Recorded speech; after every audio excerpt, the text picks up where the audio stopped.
болып төгілейін, алдарында өлен боп өрілейін. Қарағандым өзінді әрқашанда ардақты кеншілердің елі дейін. Жана келген жас ақын жас қыз ғой деп ысырып тастамаңдар мені кейін. Көмірінің қызуын білуші едім, көңілінің жылуын сезінейін. Мақсат ағам негізі тамашақын, айтысының көрмегем аласазын. Серілердің талайы жолда қалған, айтатын әзіл сөзі жарасатын.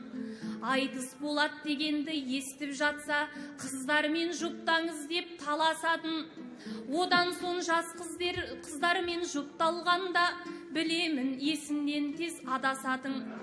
Айтыстың мергені де осы кісі, құралайды көзіне дәл атадың. Мылтығын оқтап бүгін кеп тұрмеген, айтыстың жасау үшін тамашасын. Ақын боп алғанан сон анық төрден, өздеріңіз біздерге шабыт берген. Тойыма келгейсін деп отырғанда, шамама қарамастан шауып келгем. Жүрсін атам айтыстың нар емес бет, шайырларға жол сілтеп бағыт берген.